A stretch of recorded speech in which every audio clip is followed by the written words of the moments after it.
नमस्कार, good morning, बहुत स्वागत है आप सभी का। आप देख रहे हैं इंडिया डेली और वर्ल्ड वॉर लेकर मैं आपके साथ आशीष पांडे। आज की दुनिया के सबसे बड़े भू राजनीतिक मंच से एक के बाद एक ऐसे धमाके सामने आ रहे हैं, या यूं कहें कि सुनाई दे रहे हैं, जिन्होंने वैश्विक शक्ति संतुलन को पूरी तरह से हिलाकर रख दिया।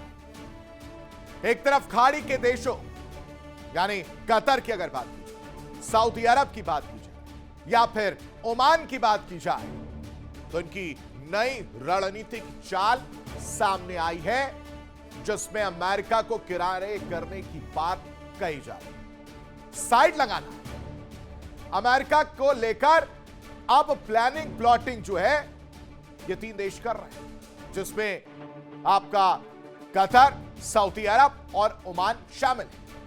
कहने की बहुत हो गया, अब इनके पावर का जो गुमान है उसे तोड़ने का वक्त आ गया है। इनको साइडलाइन किया जाए, किनारे। दूसरी तरफ क्या हो रहा है? दूसरी तरफ इराक की राजधानी बगदाद की अगर बात करें तो वहां पर अमेरिकी सैन्य बेस पर ड्रोन हमला हुआ, और ड्रोन हमले ने वॉशिंगटन की सुरक्षा नीति पर सीधा सवाल खड़ा कर दिया। सवाल यह नहीं कि हमला हुआ, सवाल यह है कि आखिर किसके इशारे पर यह आग भड़की और किसने भड़काई। साथ ही साथ क्या यह दर्शकों किसी बड़े क्षेत्रीय युद्ध की शुरुआती घंटी है? वॉशिंगटन और तेल अवीव के रिश्तों में भी दरार की खबरें सबको पता है, सबके सामने आ रही है।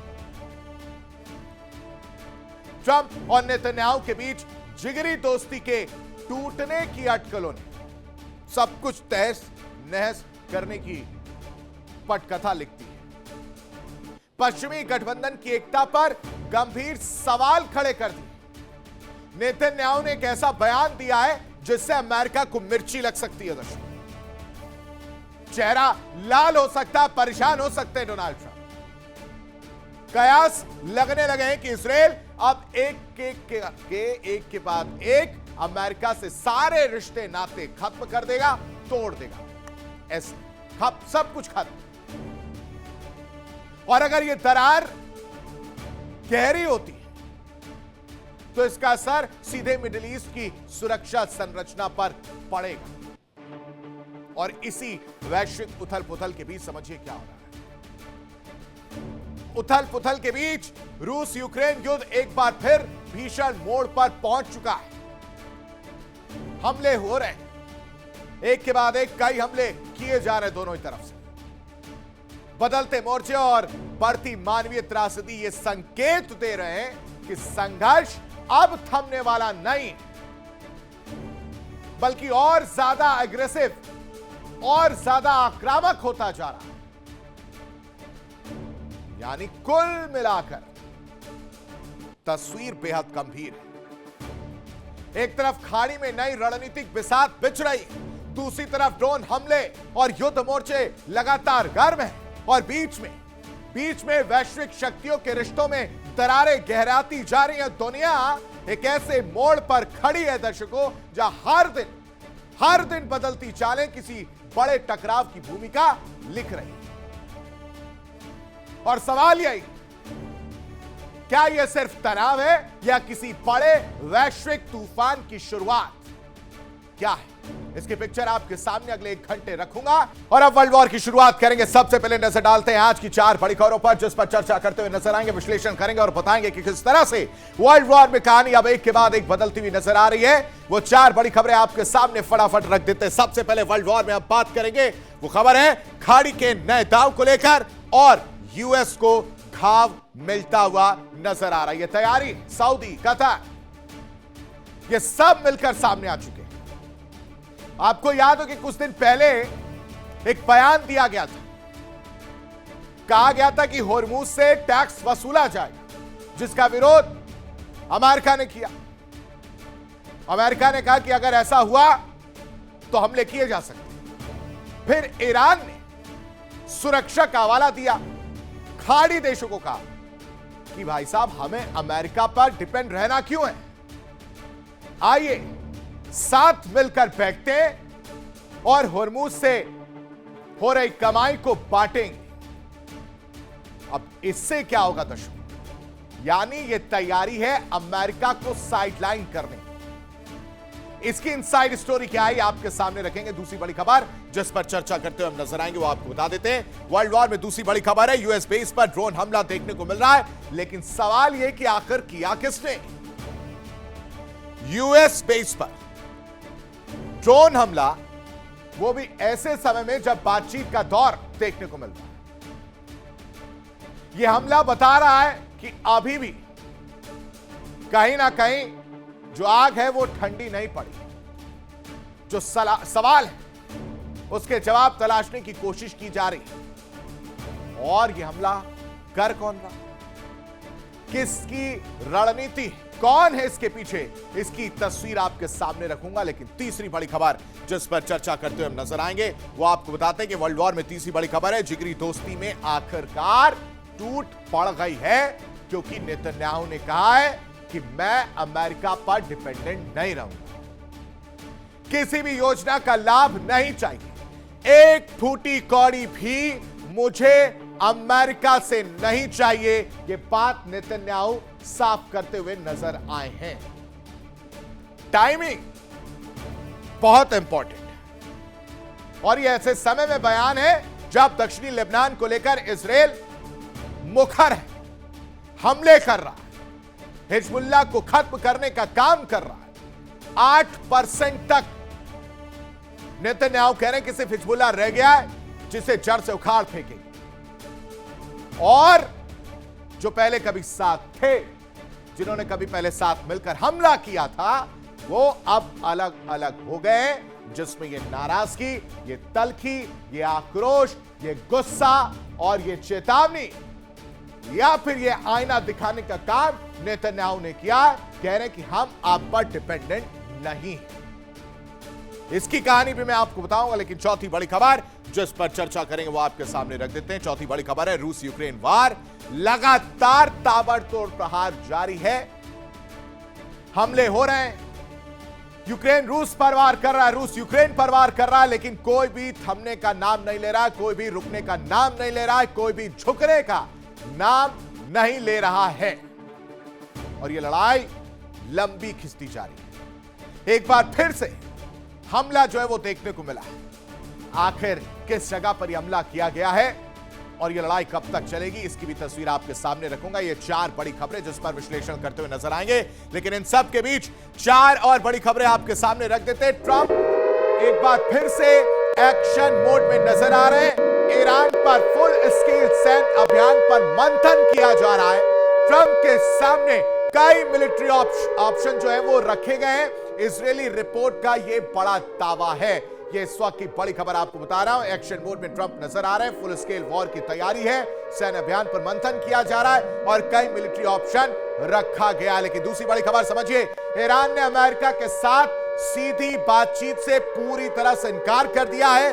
परमाणु वार्ता से पहले युद्ध विराम की शर्तों पर जोर दिया जाए। होर्मुज रूट पर नई रणनीति को लेकर टकराव लगातार तेज होता जा रहा है और ईरान ने साफ और संकेत दे दिया है कि टोल लगाएंगे। 60 दिन बाद वो टोल वसूली का काम शुरू किया जाएगा। लेकिन WSJ की रिपोर्ट क्या कहती है वो समझिए। WSJ रिपोर्ट का जो बड़ा दावा है वो यह है कि अमेरिका और सऊदी के रिश्तों में तनाव देखने को मिल रहा है। एयरबेस एक्सेस पर विवाद गहराता जा रहा है। मई की अगर हम बात करें, मई में सऊदी ने एयरबेस देने से इनकार कर दिया था, जिसके बाद अमेरिका को बुरा लगा था। लेकिन इन सब में दूसरी खबर जो आप समझ पा रहे हैं वो है कि यूक्रेन ने एक बार फिर से रूस पर बड़ा हमला किया है। यानी रुकने का नाम यूक्रेन नहीं ले रहा है। रूस के वोल्गोग्राद पर मिसाइल अटैक देखने को मिला है। रूस के डिफेंस प्लांट को एक बार फिर से निशाना बनाया गया। लेकिन इन सब के बीच एक और बड़ी खबर आपको बता दें, ईरान की अमेरिका को बड़ी चेतावनी देखने को मिल रही है। ईरानी संसद के स्पीकर गालिबाफ ने यह चेतावनी दी है, कह रहे कि समझौता टूटा तो युद्ध के लिए तैयार रहे। अमेरिका ईरान तनाव इस वक्त दर्शकों चरम पर नजर आ रहा है। यानी मिडिल ईस्ट में एक ऐसा कूटनीतिक खेल शुरू हो गया है जो अगर सफल नहीं हुआ तो यकीन मानिए अमेरिका की दशकों पुरानी दादागिरी को सबसे बड़ा झटका लग सकता है।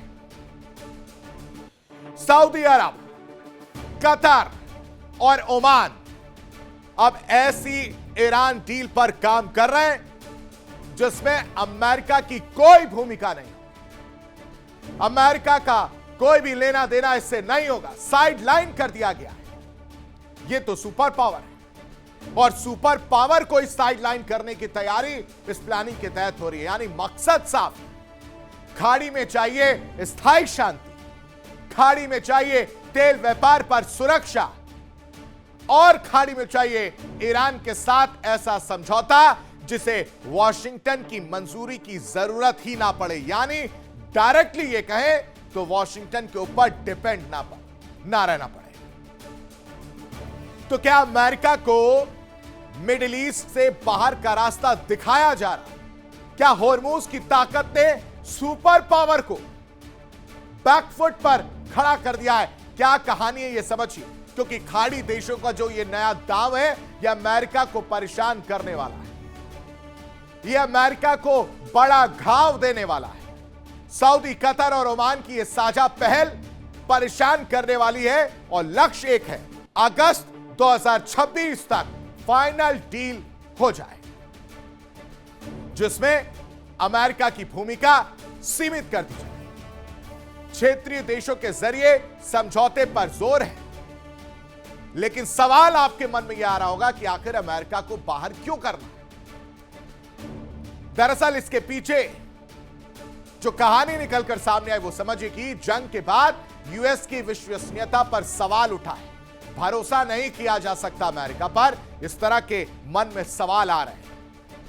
ईरान सीधे पड़ोसी देशों से बातचीत चाहता है ताकि किसी और का इन्वॉल्वमेंट ना हो, जो कमाई का पैसा है वो सब में बराबर बराबर बटे और अपने आप को मजबूत खड़ा किया जा सके। खाड़ी देश क्षेत्रीय समाधान के पक्ष में, तनाव कम कर तेल व्यापार सुरक्षित रखने के पक्ष में है और खाड़ी देशों की जो 4 बड़ी रणनीति है वह है कि फारस की खाड़ी में स्थायी शांति हो, तेल और गैस सप्लाई सुरक्षित रखा जा सके, अमेरिका को सेफ एग्जिट दिया जा सके, साथ ही साथ लेबनान समेत क्षेत्रीय विवाद अलग से सुलझाया जा सके। क्या इनसाइड स्टोरी इस रिपोर्ट में?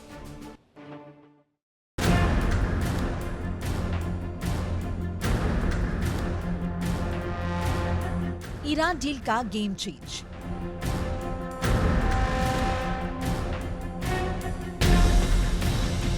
अमेरिका होगा बाहर।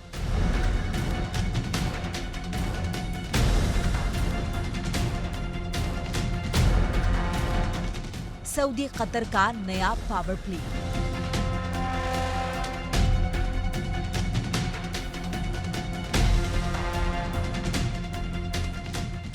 मिडिल ईस्ट में अब बंदूक नहीं, डिप्लोमेसी के बिसात बिछ रही है। लेकिन इस बार सबसे बड़ा सवाल यह है कि क्या इस बिसात से अमेरिका को ही बाहर किया जा रहा है। खबर है कि सऊदी अरब, कतर और ओमान एक ऐसे फॉर्मूले पर काम कर रहे हैं जिसमें ईरान के साथ होने वाले अंतिम समझौते में अमेरिका शामिल नहीं होगा। खाड़ी देशों का तर्क है कि हालिया संघर्षों के बाद अमेरिका की निष्पक्षता और विश्वसनीयता पर सवाल उठे हैं। इसीलिए अगर स्थायी शांति चाहिए तो क्षेत्रीय देश ही समाधान निकालें।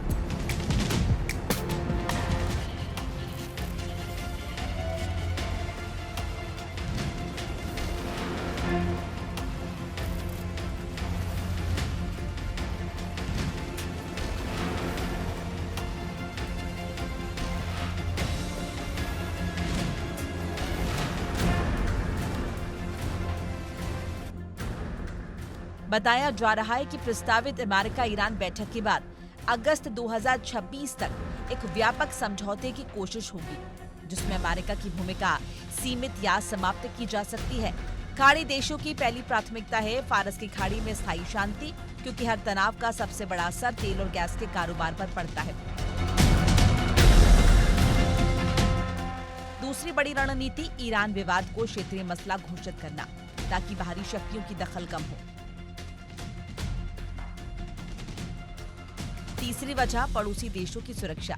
ईरान में हर तनाव सबसे पहले सऊदी अरब, कतर, ओमान और बाकी खाड़ी देशों को प्रभावित करता है, जबकि अमेरिका हजारों किलोमीटर दूर बैठा है। चौथा बड़ा मुद्दा है लेबनान। खाड़ी देशों का मानना है कि अमेरिका और इसराइल की मौजूदगी से समाधान मुश्किल हो रहा है, इसीलिए क्षेत्रीय बातचीत ज्यादा असरदार हो सकती है। लेकिन इस पूरी कहानी का सबसे महत्वपूर्ण किरदार है हॉर्मुज़ स्ट्रेट। दुनिया के करीब 20% तेल और गैस की सप्लाई इसी समुद्री रास्ते से होकर गुजरती है। ईरान साफ कर चुका है कि वो हॉर्मुज़ पर अपने दावे से पीछे नहीं हटेगा।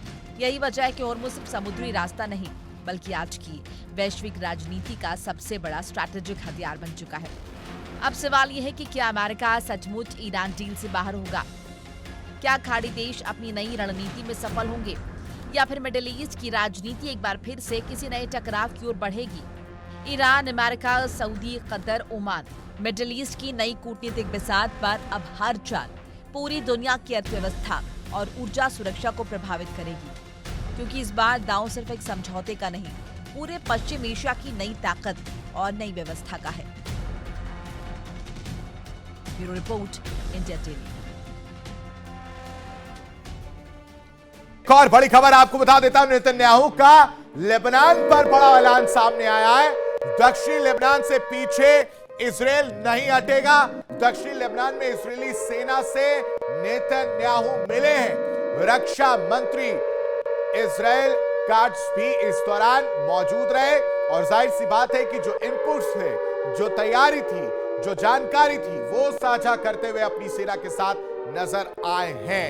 यानी लेबनान को लेकर इजराइल के तेवर सख्त हैं। वर्ल्ड वॉर में हम बात कर रहे हैं अमेरिका और इजराइल की दोस्ती की। इस दोस्ती को लेकर अब सबसे जो मजबूत रणनीतिक साझेदारियों में गिनी जाती रही हैं।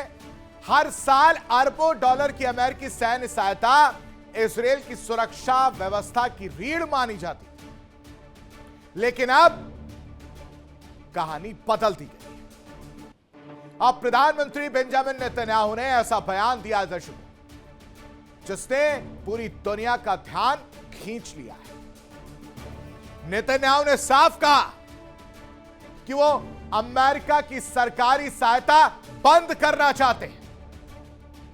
उनका कहना है कि इजराइल की अर्थव्यवस्था अब इतनी मजबूत हो चुकी है कि वो अमेरिकी हिस्से का खर्च खुद उठा सकता है। और इतना ही नहीं, उन्होंने इच्छा जताई कि ये प्रोसेस, ये प्रक्रिया इसी साल शुरू होनी चाहिए। यानी सवाल उठ रहा है, क्या इजराइल अब अमेरिका की आर्थिक छाया से बाहर निकलने की तैयारी कर रहा है? आखिर नेतन्याहू का यह बड़ा ऐलान क्या है, क्या मायने हैं, और उसे अमेरिका से मदद क्यों नहीं चाहिए, वो समझिए। ये दूरी सबको दिख रही है। यूएस सहायता से दूरी की तैयारी, अमेरिका की सरकारी सहायता नहीं चाहिए, यह बात कही जा रही है। इजराइल अर्थव्यवस्था अब छोटी नहीं रही जैसे पहले थी, अब अर्थव्यवस्था और मजबूत हो गई है, बड़ी हो गई है। और अब वो वक्त आ गया है जब इजराइल अपने दम पर अपना खर्च खुद उठाएगा, किसी और के जरिए नहीं। और यह प्रक्रिया इसी साल शुरू करने के संकेत दिए गए। यानी यूएस फंडिंग पर नई नीति के संकेत साफ दिखाई दे रहे हैं। और ऐसे में सवाल यही उठता है कि क्या खत्म होगी अमेरिका पर निर्भरता? अमेरिका इजराइल रिश्तों में आखिर आया ये नया मोड़ क्या कुछ कह रहा है, वो आप इस पैकेज में।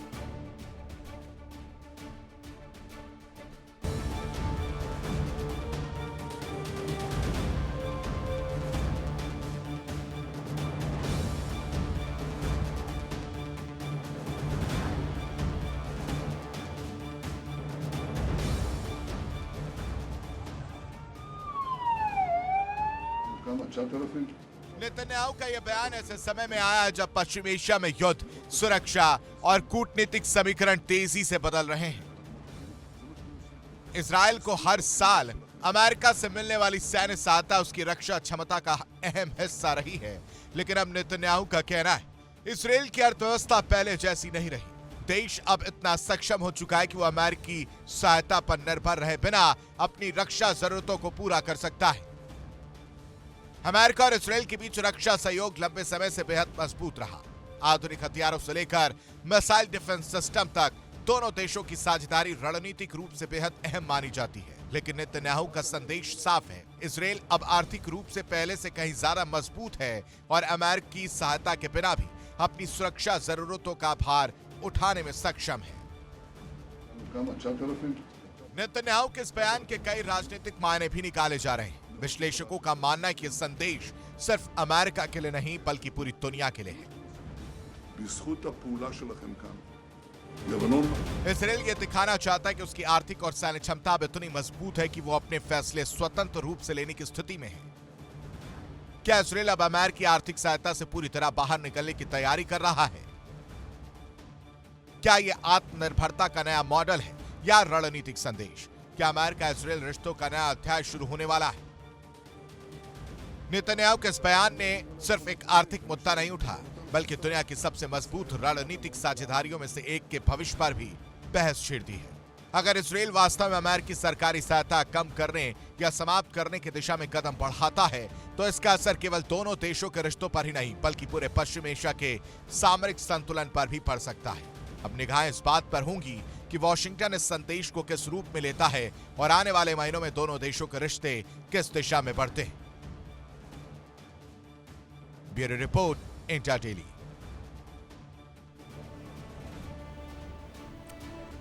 अब वर्ल्ड वॉर में बात होगी ड्रैगन की। आसमान में अब शुरू हो चुकी है अगली महाशक्ति की जंग और यह सुनकर आप चौंकिए मत, क्योंकि चीन ने एक बार फिर से दुनिया को दिखाया है अपने एयर पावर का सबसे बड़ा दांव। कुछ सेकंड की एक झलक, लेकिन उस झलक ने पूरी दुनिया की खुफिया एजेंसियों और रक्षा विशेषज्ञों की धड़कनें तेज कर दी हैं। दर्शक, ड्रैगन ने पहली बार, फर्स्ट टाइम, अपने रहस्यमयी 6th जनरेशन फाइटर जेट की आधिकारिक झलक दिखाई है। तस्वीर छोटी सी, बिना पूंछ वाला यह विमान स्टील्थ तकनीक से लैस, आर्टिफिशियल इंटेलिजेंस से संचालित और हवा में ईंधन भरकर हजारों किलोमीटर दूर तक हमला करने की क्षमता वाला माना जा रहा। सवाल सिर्फ एक नए विमान का नहीं है दर्शक, सवाल है वैश्विक सैन्य संतुलन का, सवाल है हिंद प्रशांत में बढ़ती ताकत की लड़ाई का, और सवाल यह भी कि क्या ड्रैगन अब आसमान का नया बादशाह बनने की तैयारी कर चुका है, क्योंकि चीन का सबसे बड़ा एयर पावर, उसकी झलक देखने को मिली है। यानी भविष्य का वो हवाई हथियार जिसने धड़कनें तेज कर दी है, चीन का नेक्स्ट जनरेशन दांव।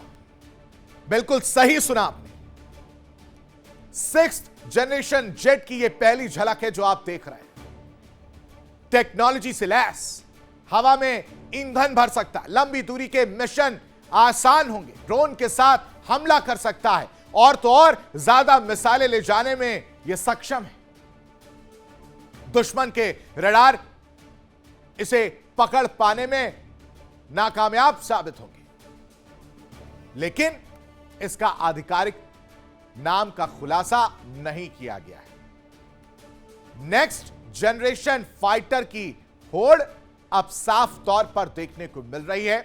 इसकी क्या खासियत है वो आपको हम इस रिपोर्ट में समझाते हैं।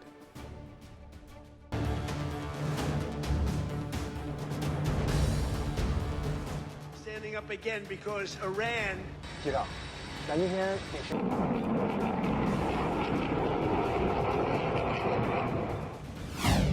चीन का सुपर फाइटर,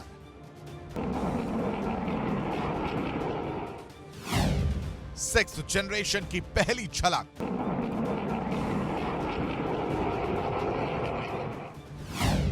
हवाई जंग का नया बादशाह।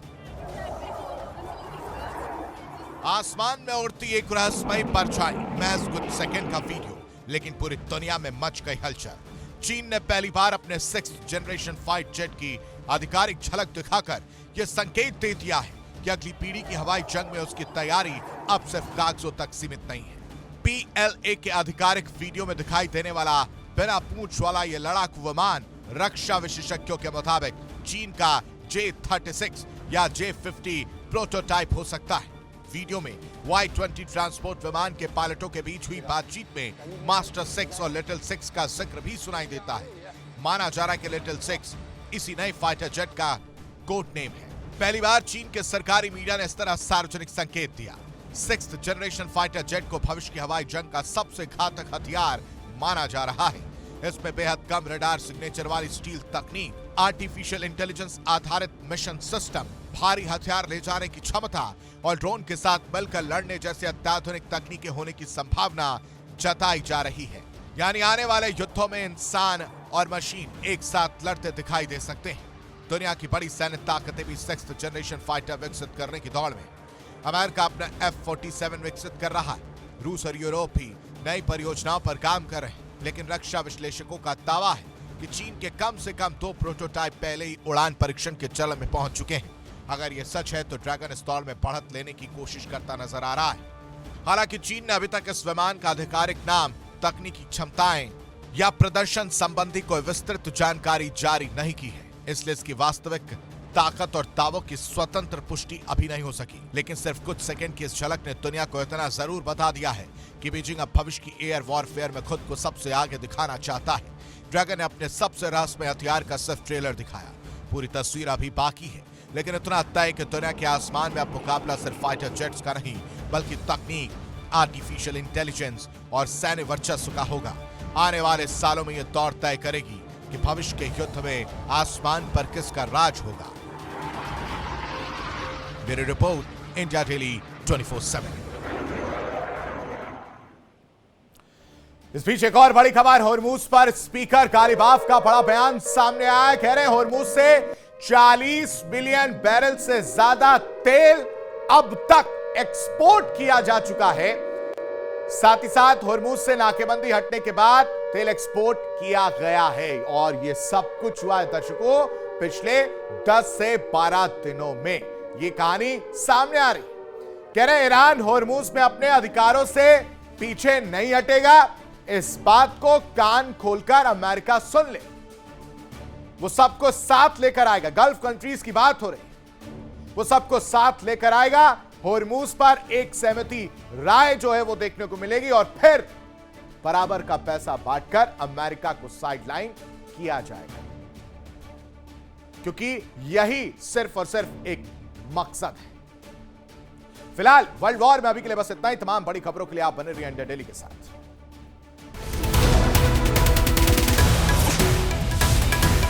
देखिए इंडिया डेली 24/7 अब आपके स्मार्ट टीवी पर। इंडिया डेली मौजूद है सभी डिजिटल प्लेटफॉर्म पर लाइव और लगातार। इंडिया डेली 24/7 हर दिन राष्ट्र को समर्पित।